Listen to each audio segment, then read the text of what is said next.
위대하심과 권능과 영광과 승리와 위엄이 다 주께 속하여 사오니 천지에 있는 것이 다 주의 것이로소이다. 여호와여 주권도 주께 속하여 사오니 주는 높으사 만물의 머리 되심이니이다.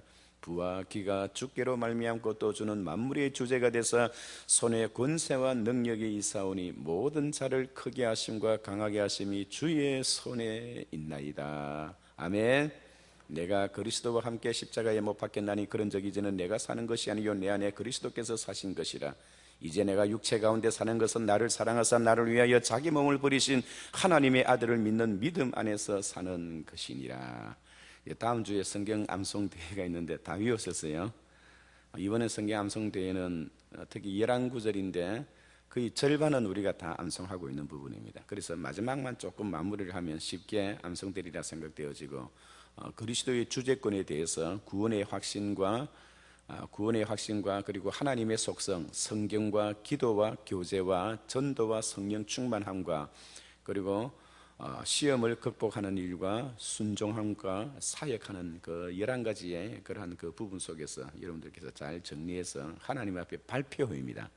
발표를 하기 때문에 각 교구장님들과 구역장님들은 그 암송을 통해서 다시 한 번 더 마음을 새롭게 하고 구역과 교구가 단합되고 일치되고자 하는 것이 또 이 우리가 하나님 앞에 발표하는 이 부분에 아주 중요한 의미를 가지고 있으니까 우리 당회에서부터 유치원생에 이르기까지 한 사람도 예외가 없습니다. 여러분들께서 앞으로 일주일 남아 있는데 충분히 다 외울 수 있어요. 지금까지 혹시 못 외웠다 하더라도 지금까지 충분히 지금부터 시작해도 다 외울 수가 있고요.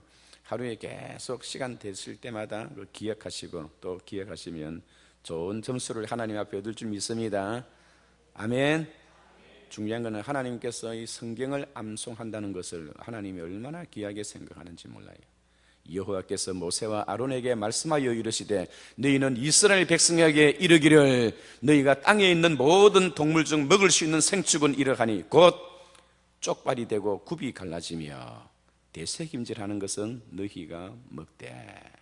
하나님은 구약시대 때부터 계속 짐승을 식용으로 사용해대 대책임질하고 굽이 갈라진 것을 사용하라라고 이야기를 합니다. 하나님께서 정한 짐승이냐 부정한 짐승이냐라고 평가하는 그 평가의 기준은 대책임질을 하느냐 하지 않느냐 여기에 기준을 두고 있어요. 대책임질을 하면 하나님 앞에 정한 짐승이 되고 대책임질을 하지 못하면 부정한 짐승이 되고 부정한 짐승은 하나님 앞에 제물로 드리지도 못하게 했던 거예요. 그만큼 이 하나님의 말씀을 대책임질하게 하고자 하는 하나님의 그 의도가 구약시대에 먹는 음식에까지 그것을 영향을 끼쳐서 성도들에게 하나님의 백성들에게 하나님의 말씀을 대책임질하게 하도록 그렇게 하게 했다는 거예요. 하나님의 말씀을 대책임질하려면 여러분 소가 음식을 대책임질하려면 제일 먼저 해야 할 일이 뭔가요? 먹어야 되는 거예요. 먹어야 대책임질하지요. 먹는 것이 없으면 대책임질이 안 됩니다. 하나님의 말씀을 먹어야 되는 거예요. 어떻게 먹어야 됩니까? 가슴팍에 새겨야 되는 거예요. 새겨 넣어서 그 새겼던 발을 다시 끄집어내어서 그렇게 또 생각하고 또 보고 또 암송을 하고 여호와의 율법은 완전하여 우리의 영혼을 소성하게 하며 여호와의 증거는 확실하여 우둔한 자로 자유롭게 만들며 여호와의 교훈은 정확하여 우리를 즐겁게 하고 여호와의 계명도 순결하여 영혼까지 이르게 우리의 눈을 밝게 하게 하는도다. 여호와를 경외하는 도는 정결하여 영혼까지 이르고 여호와의 법도도 진실하여 다 의로우니 곧 많은 순금보다 더 사모할 것이요 꿀과 송이 꿀보다도 더 달도다. 하나님의 말씀을 어느 만큼 사모하라 하느냐 하니까 이 순금보다 그냥 한두 개의 순금이 아니라 많은 순금보다 정금보다 더 사모할 것이요 지혜와 명철을 얻는 자가 복이 있나니 이는 지혜를 얻는 것이 은을 구하는 것보다 낫고 그 이익은 정금보다 나으니라. 지혜는 진주보다 귀하니 너희가 사모하는 모든 것으로도 비교할 수 없도다. 이 하나님의 말씀이 지혜가요 이 땅에 있는 많은 진주, 보석, 금은 그걸 가지고 다 비교하여도 비교할 수 없는 그런 최고의 하나님의 복이라는 거예요. 그래서 하나님의 백성들에게는 이 말씀을 암송하게 하고 이 말씀을 가지게 하게 하고 그 말씀을 사모하게 하도록 하나님께서 구약시대 때부터 그렇게 인도해 오셨다는 거예요. 신약 시대도 역시 마찬가지입니다. 하나님께서 이 말씀을 그렇게 구약 시대의 백성들이 가졌던 그런 사고와 정신을 이어받아서 계속 하나님 말씀을 사모하고 또 사모하기를 원하는데, 그 하나님의 그 답답한 마음을 헤아려 줄 수 있는 그런 교회와 그런 성도를 찾기 어렵다는 겁니다. 그래서 하나님께서 저를 통해서 우리 남부산 교회를 통해서 하나님의 그 답답함을 우리 남부산 교회가 속 시원하게 해드리는 그런 역사가 있기를 주의 이름으로 축원합니다. 요아서 임금은 7살 때 왕위에 올라서 40년을 유대 나라를 통치를 했어요. 그는 이스라엘의 8대 왕으로서 여러분 많은 참 어릴 때 자기 형제들이 다 참사를 당하는데 자기 혼자 강보의 사위인 채로 그의 고모부가 되는 여호야다에 의해서 숨겨서 7년 동안 그렇게 생활을 하면서 숨어서 생활을 하다가 7살 될 때에 많은 신하들이 와서 충성맹세를 하고 잃어버렸던 하나님의 나라를 다시 되찾자는 여호야다의 강한 의지에 의해서 나라가 다시 새로워지기 시작하는 거예요. 그래서 아달랴라는 이 여인을 그 왕자리에서 쫓아내고 백성들이 보는 가운데 참사를 시켰고요. 그리고는 요아서 왕 만세, 요아서 왕 만세, 요아서를 올려드렸던 거예요. 그때가 7살입니다. 40년을 통치했으니 47년 아닙니까? 47년에 47에 세상을 떠났는데, 그가 통치했던 모든 부분을 성경은 어떻게 평가를 하고 있느냐, 2절을 한번 봐주시기 바랍니다. 죄송합니다. 요아서 2절, 예 맞습니다. 2절 우리 같이 한번 읽어볼까요? 시작. 제사장 여호야다가 세상에 사는 모든 날에 요아서가 요아 보시기에 정직하게 행하였으며, 이 요아서가 하나님 앞에 정직하게 행했대요. 언제까지 정직하게 행했느냐 하니까 그의 생명의 은인이 되는 여호야다는 자기 고모부입니다. 고모부 여사밧, 이 고모이고 그 남편이 여호야다인데 여호야다는 제사장이었어요. 그런데 그가 살아있을 동안에는 하나님 앞에 정직하게 행했다는 겁니다. 그런데 그가 죽고 난 뒤에는 어떻게 했다는 겁니까? 이 말 속에는 그가 죽고 난 뒤에는 하나님을 배반했다는 거예요. 여호야다가 살아있는 날 동안에는 하나님을 경외하고 이 나라를 하나님이 기뻐하시는 귀한 말씀으로 나라의 국법을 세워서 백성들로 하여금 하나님을 찾게 하였지만은, 그러나 그가 죽고 난 이후에는 하나님을 향하여 여러분 배반을 했다는 거예요. 어떻게 배반을 했나요? 여러분 14절을 한번 봐주시기 바랍니다. 14절에 보면 공사를 마친 후에 그 남은 돈을 요왕과 여호야다 앞으로 가져왔으므로, 다시 말해서 그가 하나님의 성전을 수리하고 보수하는데요, 그것으로 여호와의 전을 설 그릇을 만들었으니 곧 성교 제사 드리는 그릇이며 숟가락과 금은 그릇들이라. 여호야다가 세상에 사는 모든 날에 여호와의 전에 항상 번제를 드렸더라. 하나님의 전을 항상 찾았다는 거예요. 왜냐하니까 여호야다가 그를 그렇게 인도했기 때문에. 그런데 여러분, 여호야다가 평생에 살아있었으면 좋겠는데 사람이란 것이 그렇잖아요. 오면 또 가게 되는 것입니다. 15절에 보면 여호야다가 나이가 많고 늙어서 죽으니 죽을 때에 130세라. 무리가 다윗성 여러 왕의 묘실 중에 장사하였으니 이는 그가 이스라엘과 하나님과 그의 성전에 대하여 선을 행하였더라. 여호야다가 죽은 후에 유다 방백들이 와서 왕에게 절하며 왕이 그들의 말을 듣고, 여기서부터 이 요아서가 무너지기 시작하는 거예요. 여호야다가 확고한 왕권을 가지고요, 이 왕을 7살에 해당되는 그 어린아이가 무슨 정치를 하겠습니까? 그래서 뒤에서 수렴청정을 했죠. 수렴청정을 하면서 나라의 이 국법으로 하나님의 말씀을 든든하게 세우고 바알을 섬기고 우상을 섬기는 자를 하나님의 말씀에 기록된 대로 처결했어요. 하나님의 말씀에 기록된 대로 어떻게 처결했느냐 하니까 바로 에발산에 기록되어 있는, 에발산의 비석에 기록되어 있는 그 하나님의 말씀 그대로 국법을 다스려서 우상을 섬기거나 또 하나님 앞에 불법을 행하는 자들은 그 에발산의 비석에 기록되어 있는 그 비문의 말씀대로 그들을 처단했던 겁니다. 그랬더니 온 백성들이 벌벌 떨면서 하나님 앞에 억지로라도 그렇게 나아왔던 거죠. 그러나 여호야다가 죽고 난 이후에 그 가운데 간신배들이 있어요. 간신배들은 나라를 깔아먹고 나라를 망하게 하는 그런 자들입니다. 이런 간신배들이 여호야다가 살아있을 때는 숨도 제대로 숨지를 못하고 아주 숨어 지내다시피 하던 이런 자들이 왕이 그 여호야다가 죽고 난 뒤에 왕 앞에 나와서 어떻게 이야기를 하느냐 하니까 그 왕에게 이 뇌물을 갖다 바치는 거예요. 뇌물을 갖다 바치면서 폐하, 과거에 왕께서 어린 시절에 우리가 바알 신을 섬긴 적이 있었는데 그때가 참으로 좋은 시대였습니다. 폐하. 그러니 그 시대에 다시 한번 돌이켜서 그 시대의 상황이 어떤가를 한번 알아보고 다시 우리가 그 시대로 다시 되돌아갈 수 있으면 온 백성들이 기뻐하고 즐거워할 것입니다. 폐하. 이 간신배들이 이 왕의 마음을 흔들어 놓는 거예요. 그러니까 이 왕이 생각해 보니까 지금 하나님을 섬기고 이렇게 해서 나라가 태평성대로 이루고 좋은데 그 시대는 더 좋았다고 하니까 이 왕의 입장에서 그럼 그렇게 한번 해볼까요? 그래서 그것을 허락을 합니다. 허락을 하자 그 여호야다의 아들 스가랴입니다. 스가랴. 성경에 보면 스가랴 선지자가 두 사람이 나오는데 한 사람은 선지자 스가랴가 있고 한 사람은 제사장 스가랴가 있어요.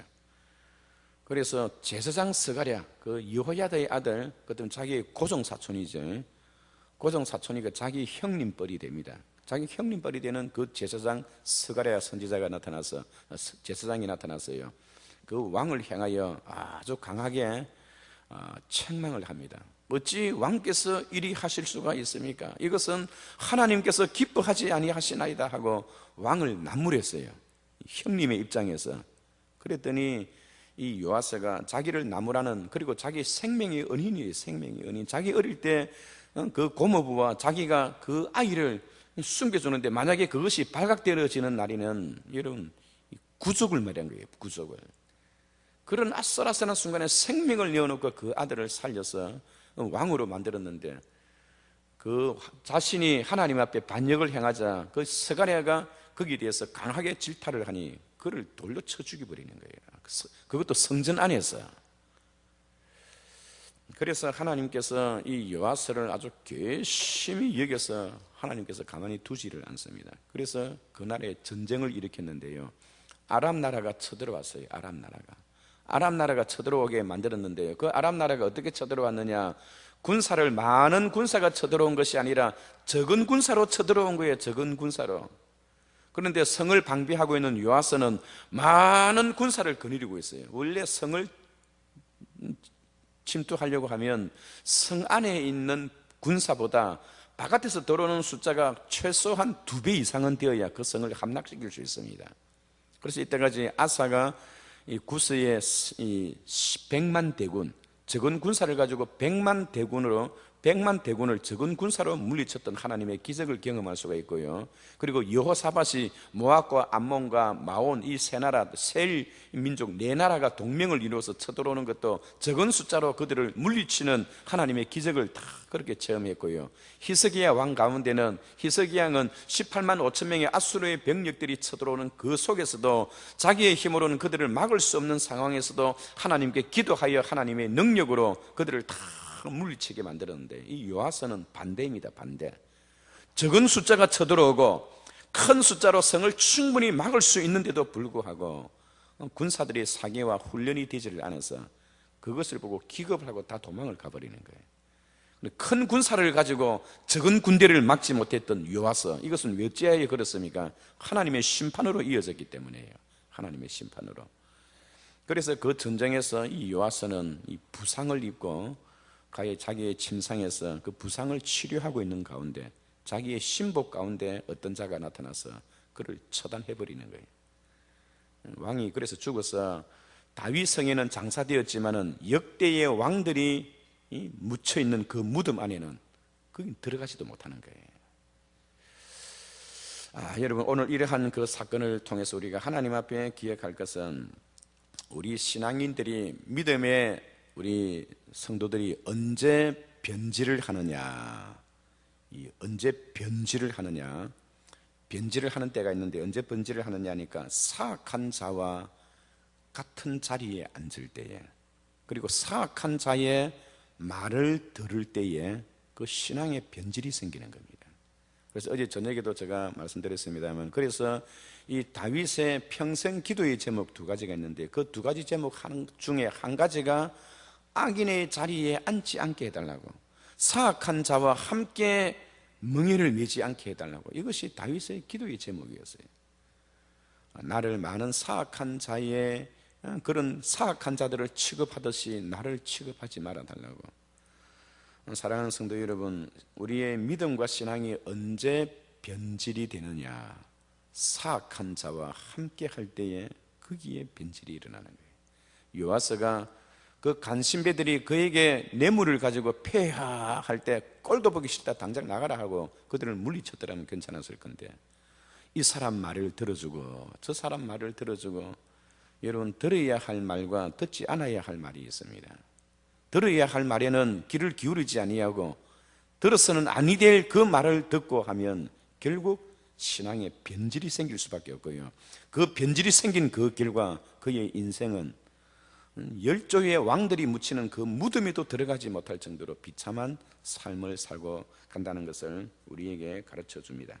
그리고 두 번째로 신앙의 변질이 언제 생기느냐 하니까, 우상 숭배를 부활할 때, 우상 숭배를 부활시킬 때 그렇게 또 신앙의 변질이 생기는 거예요. 사람들이 과거에 그 우상을 숭배할 때 우리 백성들이 얼마나 기뻐하고 좋아한 줄 아십니까? 폐하. 그때는 폐하께서 어린 시절이라서 이 땅에 존재하지 않고 숨어서 지내던 시절에서 몰라서 그랬지만은 온 백성들이 기뻐하고 즐거워하였나이다. 그때를 상기하게 하시고 그때를 다시 부활시켜 주옵소서. 백성들이 기뻐하고 즐거워하는 쪽으로 떡덩어리를 하나 던져 주옵소서라는 그 소리에 귀를 기울여서 결국은 어리석은 길을 선택하게 되었다는 겁니다. 그리고 세 번째로 언제 신앙의 변질이 생기느냐? 하나님의 종 선지자를 미워하고 싫어하고 원수 대하듯이 그렇게 대할 때 결국 신앙의 변질이 생긴다는 거예요. 이 요아스에게는 그 스가랴 선지자, 스가랴 제사장이요, 그 하나님의 종이 그냥 하나님의 종뿐만 아니라 자기의 피부치이지만은 거기도 한 걸음 더 나가서 자기의 생명의 은인이었습니다. 그 생명의 그 은인이었던 그를 이 돌로 쳐 죽이는 변망덕한 행위를 할 때에 하나님께서 결단코 용납하지 않는다는 것을 우리에게 가르쳐 줍니다. 우리가 주님 오시는 그날까지 우리의 믿음과 신앙을 견고하게 붙들려고 한다면 늘 하나님의 말씀을 묵상하고 하나님의 말씀을 붙드는 것이 중요한 줄 믿습니다. 하나님의 약속을, 하나님의 약속을 기업으로 받은 우리가 소망이 있는 것은 영혼의 닭과 같아서 흔들림이 없고 견고하게 하려 함이니라. 하나님의 말씀을 붙든다는 것은 그러므로 영혼의 닭과 같아요. 영혼의 닭. 흔들림이 없는, 배가 흔들리질 않잖아요. 정박 중에 있을 때는 닷을 내려야 이 배가 흔들림이 없는 것처럼 우리 신앙인들도, 하나님의 백성들도 하나님의 말씀을 붙들고 그 말씀을 가슴 속에 새겨 넣어야, 그래서 그것이 곧 영혼의 닭과 같아서 흔들림이 없는 하나님의 백성이 되게 한다는 거예요. 아멘. 모든 성경은 하나님의 감동으로 된 것으로 교훈과 책망과 바르게 함과 의로 교육하기에 유익하니 이는 하나님의 사람으로 온전하게 하게 하고 각종 선한 일을 행할 능력을 갖추게 하려 함이니라. 말씀에 바로 서지를 못하면 이 말씀의 중요성이 하나님의 사람을 온전하게 만들 뿐만 아니라 각종 선한 일을 행할 능력을 갖추게 하려 함이니라. 말씀에 붙들리지 아니하면 하나님의 성전에서 하나님의 일을 하는데도 사람 눈치를 보여요. 사람 눈치를. 누가 그 일을 하는가 안 하는가, 누가 하면 나도 따라하고 누가 안 하면 나도 안 하고. 여러분, 그게 무슨 믿음이에요? 무슨 신앙입니까? 그래서 이 하나님의 말씀은 각종 선한 일을 행할 능력을 갖추게 하려 함이니라. 말씀을 붙들면요, 아무도 하지 않아도 하나님께서 내 마음에 감동을 주시면 혼자라도, 그것이 큰일이라 한다 하더라도 하나님 앞에 행할 수가 있는 거예요. 그래서 이 말씀의 이 중요성을 이 장장마다 이 모든 전체가 다 그것으로 구성되어 있어요. 하나님의 말씀이 얼마나 중요한가를. 그래서 우리가 하나님 말씀을 붙들면 인생에 성공을 거둘 수 있지만은 하나님의 말씀을 버리면 결국 요아스의 길을 걸어가고 있다는 거예요. 요아스는 결국 에발산의 길을 걸어갔고요, 그리고 뿐만 아니라 가인의 길을 걸어갔고요, 모래 위에 집을 짓는 자의 어리석은 자의 길을 걸어갔고요, 기름을 준비하지 않은 어리석은 5처녀의 길을 걸어간 그런 미련한 자입니다. 어리석은 자는 그 마음에 이르기를 여호와가 하나님이 없다 하는도다. 그들은 교만하여 부패하여 그 행실이 가증하니라. 하나님께서 하늘에서 인생을 굽어 살피시사 여호와를, 지각이 있어 여호와를 찾는 자가 있나 하려 보신저 다 함께 더러움에 치우쳐 없나니 하나도 없도다. 하나님의 그 안타까운 심정을 성경에서 우리들에게 나타내고 있습니다. 우리는 오늘 하루를 주님 앞에 살아가면서 하나님의 말씀 붙들고 신앙의 변질이 아니라 끝까지 주님 오시는 그날까지 우리의 믿음과 신앙을 잘 견제하여 하나님 앞에 영광 돌리는 저와 여러분 되시기를 주의 이름으로 축원합니다. 우리 같이 한번 기도하시겠습니다. 기도할 때